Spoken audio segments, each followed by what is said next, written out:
Maka saya katakan tadi, tidak ada istilahnya nasab Rasulullah. Dia bilang, innahu laisa min ahlik, dia bukan keluarga kamu. Anak itu sudah paling inti dari keluarga. Maka di sini ada istilah ahlun atau alun.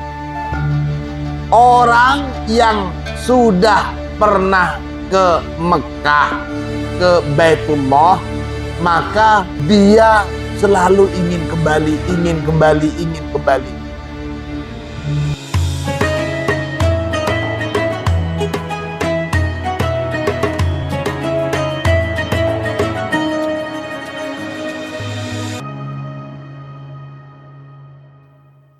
Saat Allah mengabarkan kepada Nabi Ibrahim bahwa Nabi Ibrahim akan diangkat menjadi seorang imam, pemimpin umat manusia, lantas Nabi Ibrahim tanya, wa min dzurriyyati, terus bagaimana dengan keturunan saya ya Allah? Ada dzurriyyah, ada nasab. Kalimat dzurriyyah Nabi, khususnya untuk Nabi Muhammad, itu betul. Tapi kalau istilah nasab nyambung ke Rasulullah, bohong. Gak ada namanya nasab nyambung ke Rasulullah. Kenapa? Karena Rasulullah tidak punya anak laki-laki yang meneruskan keturunan beliau. Kalau dzurriyyah itu bisa dari anak laki-laki, bisa dari anak perempuan. Tapi kalau nasab, tidak. Khusus laki-laki. Jadi nggak ada istilah nasab Nabi, nggak ada. Dzurriyyah Nabi ada. Maka di Al-Quran, Nabi Ibrahim bertanya, wa min dzurriyyati, termasuk Sayyidah Maryam, itu juga dzurriyyah Nabi Ibrahim. Nabi Ibrahim nggak tanya, wa min nasabi, bagaimana keturunan laki-laki saya? Tidak. Wa min dzurriyyati. Artinya apa? Peluang untuk menjadi orang mulia itu tidak terbatas hanya untuk laki-laki. Keturunan perempuan juga. Allahumma sholli ala Muhammad.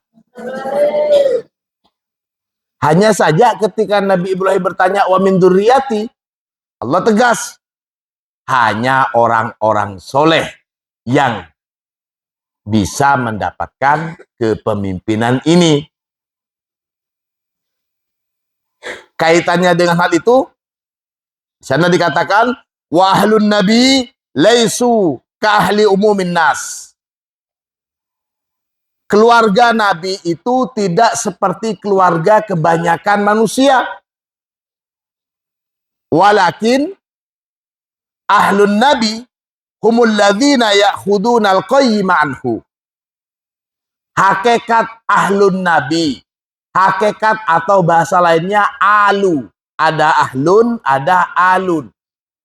Alun nabi itu adalah dia yang berusaha semaksimal mungkin, berusaha keras untuk mengikuti atau menjalankan nilai-nilai yang diajarkan oleh Nabi itu sendiri. Fa'alun nabi hum atba'u millatihi.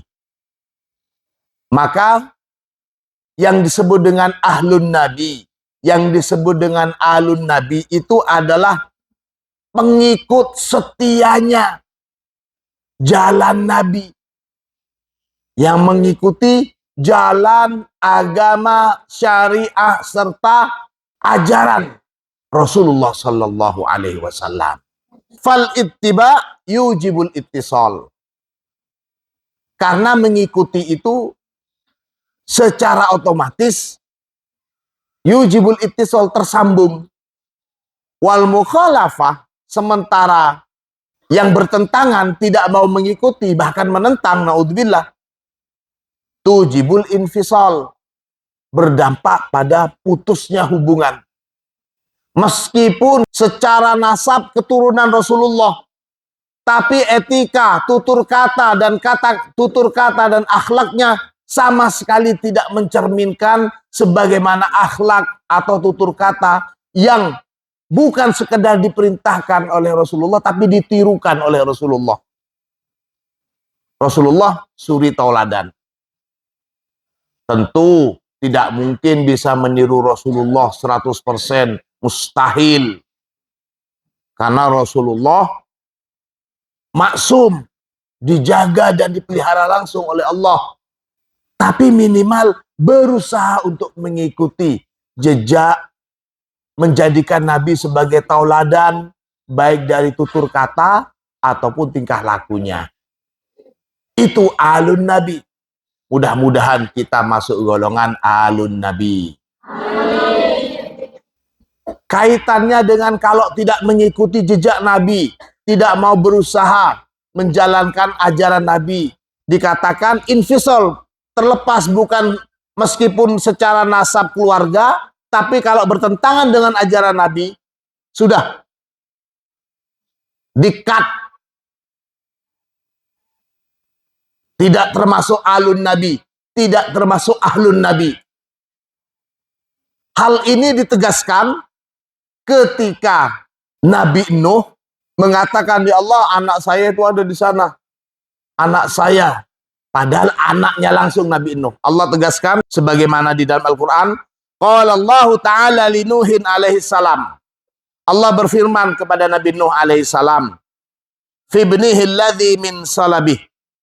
Dalam hal anaknya Nabi Nuh, alladzi min salabih, maksudnya anak murni, anak jenitas, keturunan asli gitu, bukan anak angkat, bukan murid, tapi keturunan aslinya Nabi Nuh. Allah tegaskan, innahu laisa min ahlik.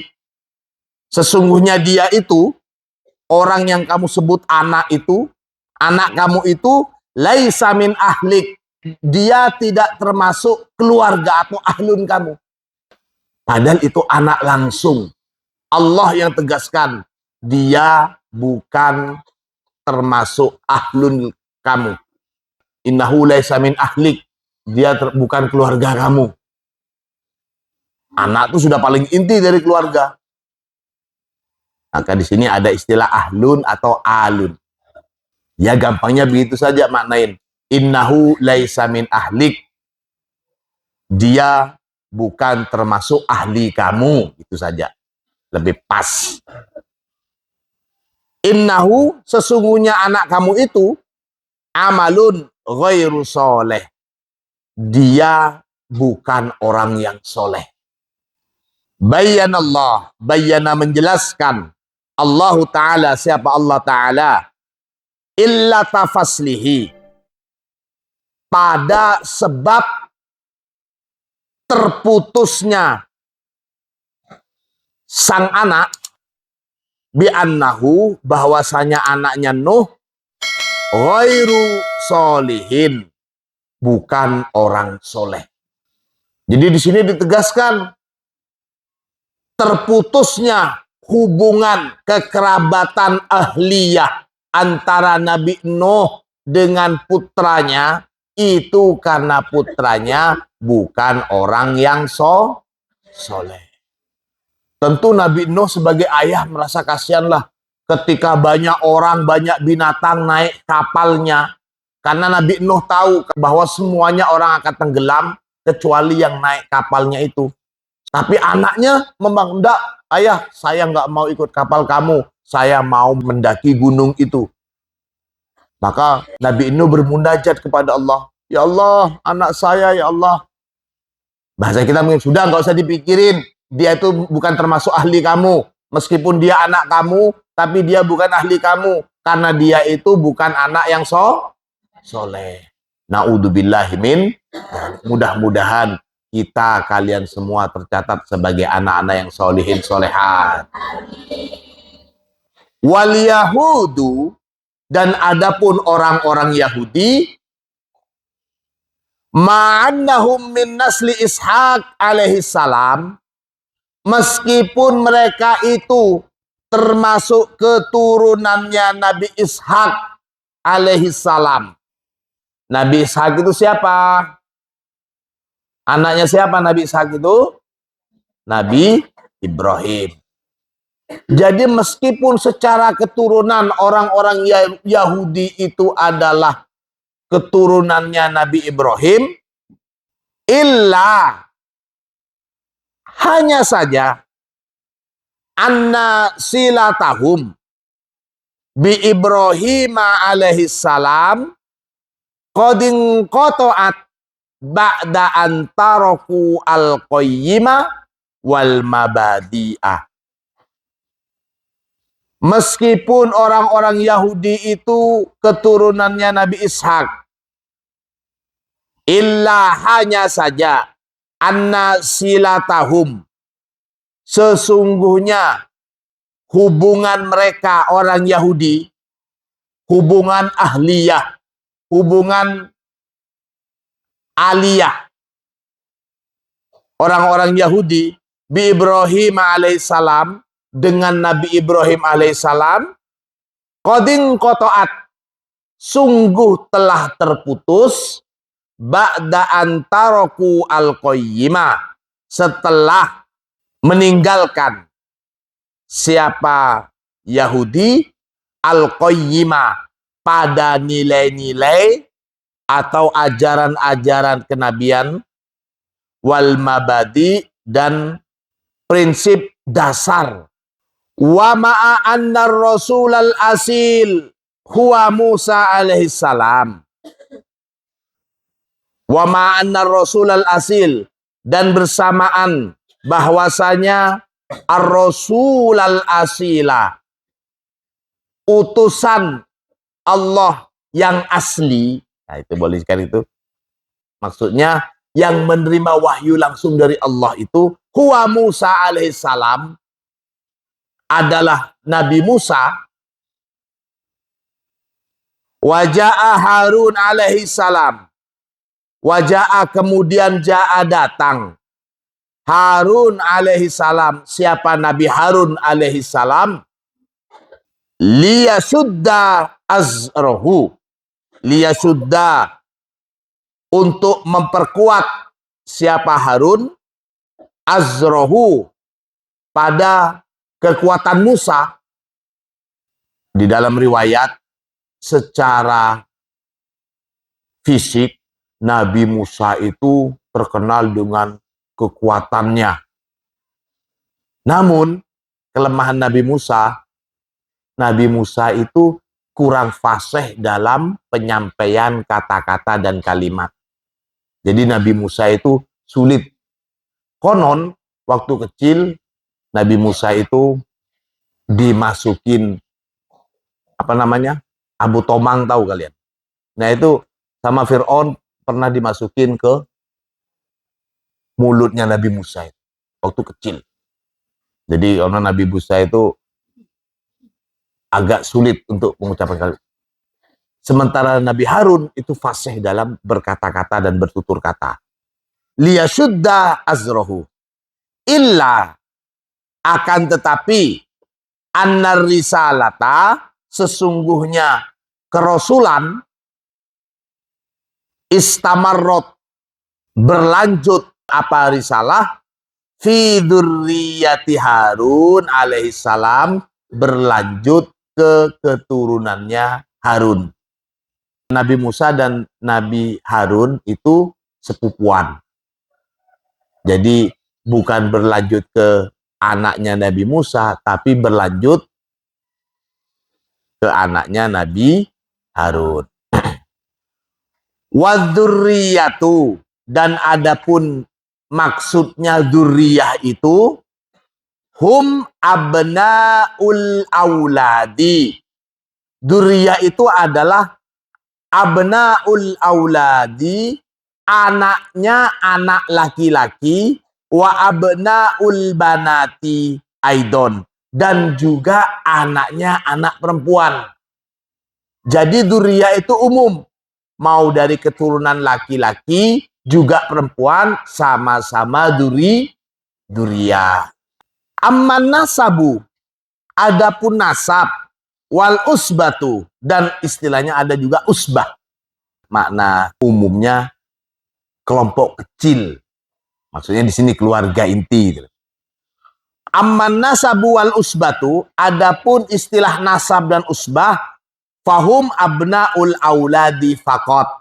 Maka nasab itu adalah anaknya anak laki-laki saja. Maka saya katakan tadi, tidak ada istilahnya nasab Rasulullah. Gitu. Nasab itu hanya untuk keturunan laki-laki. Kenapa? Karena Rasulullah nggak punya anak laki-laki yang sampai dewasa atau menikah. Zuriyahnya Rasulullah itu tidak lain dari putri beliau yang bernama Sayyidah Fatimah. Kunyahnya Rasulullah itu adalah bagus, Abul Qasim katanya. Pernah dengar istilah Abul Qasim? Ya itu di berjanji banyak kan. Abul Qasim. Anak laki-laki Rasulullah namanya Sayyid Qasim. Ayat selanjutnya. Wa id ja'alnal baita mathabatan linnasi wa amna. Wa id, dan ingatlah ketika ja'alna, telah menjadikan siapa kami, al-baita, pada Baitullah, masabatan, sebagai masabatan itu maknanya marji, tempat kembali, linnasi, bagi manusia, wattakhidu, wakulna ittakhidu, gitu. Wattakhidu, dan jadikanlah oleh kalian mim maqami Ibrahim musalla, jadikanlah oleh kalian min maqami Ibrahim, dari maqam, tempat berdirinya Nabi Ibrahim, istilahnya maqamu Ibrahim, musalla, sebagai tempat sholat. Wa ahidna, dan telah memerintahkan siapa kami, ila Ibrahim, kepada Nabi Ibrahim, wa Ismail, dan Nabi Ismail, memerintahkan antahhira, pada untuk membersihkan siapa keduanya, baiti, pada Baitullah, rumahku, lit-ta'ifina, untuk orang-orang yang tawaf, wal-akifina, untuk orang-orang yang i'tikaf, warruka, dan untuk orang-orang yang ruku, warrukais sujudi, dan untuk orang-orang yang sujud. Wa ij'alnal baita masabatan linnas, dan ingatlah ketika Allah telah menjadikan Baitullah itu masabatan linnas, sebagai tempat kembalinya umat manusia. Idan, jadi, fal baitu, maka adapun Baitullah itu bunia, dibangun, apa al-bait, qoblan nasi, sebelum diciptakannya manusia. Jadi duluan ada Ka'bah atau Baitullah sebelum penciptaan manusia. Wa ba'da binaihi, dan setelah pembangunan Baitullah, ja'ala, menjadikan hu, pada al-bait, Allahu Ta'ala, siapa Allah Ta'ala, masabatan linnas, marji'an, artinya tempat kembali. Fakullu man, maka adapun semua orang, semua umat Islam, zarohu, yang telah mengunjungi siapa man hu pada Baitullah, fa inna fuadahu, maka sesungguhnya hatinya man yata'allaku, bergantung atau terikat, apa fuad, bihi, dengan Baitullah, ta'alluqan syadidan, dengan keterikatan yang sangat. Orang yang sudah pernah ke Mekah, sudah pernah ke Baitullah, maka dia selalu ingin kembali, ingin kembali, ingin kembali. Setiap kali ziarah haji sama ziarah umroh, kalimat yang disampaikan, ingin balik lagi. Gina boboten. Kemarin baru ziarah haji, baru 2 hari yang datang, tuh pengen balik lagi, pengen balik lagi. Selain mungkin juga enak, karena makan gak repot, tidurnya di hotel, enak mungkin. Juga ya di sini ada keterikatan. Ada keterikatan seperti itu. Fa kullu man zarahu fa inna fuadahu yata'allaku bihi ta'alluqan syadidan. Kaifala, bagaimana tidak, wahya dakwatu Ibrahim alaihissalam. Hal yang demikian itu, terikatnya hati, terpautnya hati orang yang pernah ke Baitullah, itu tidak lain adalah dakwatu Ibrahim. Itu merupakan doanya Nabi Ibrahim.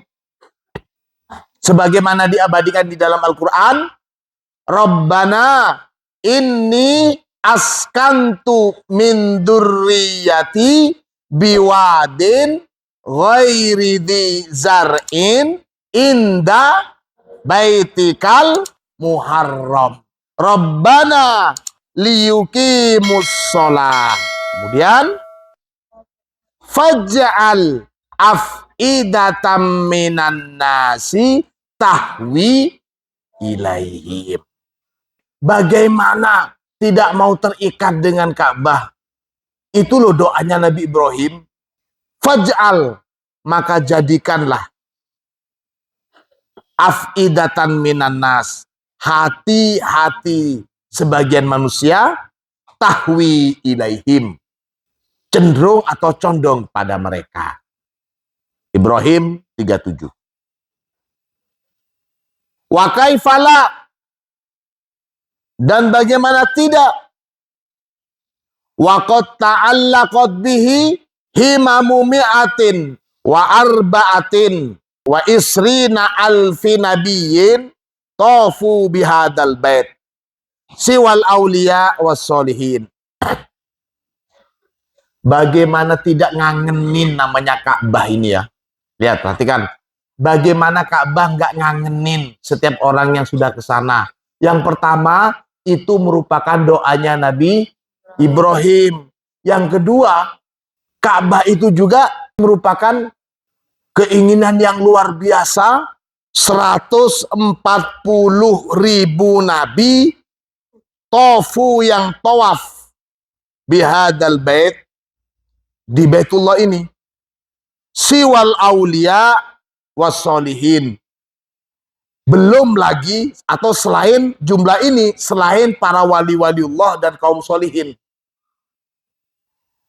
Bagaimana umat Islam yang pernah ke Baitullah itu tidak termotivasi, tidak punya keinginan kembali lagi ke Baitullah? Ngangenin, itu merupakan doanya Nabi Ibrahim, dan itu adalah napak tilasnya 124.000 nabi yang semangat untuk tawaf. Belum itu hitungan para wali dan kaum solihin. Napak tilasnya mereka, para nabi dan kaum solihin dan aulia. Dimana nggak ngangenin tempat itu? Ini yang dimaksud. Wa amnan, Wallahu a'lam. Mudah-mudahan ilmu kita bermanfaat. Al-Fatihah.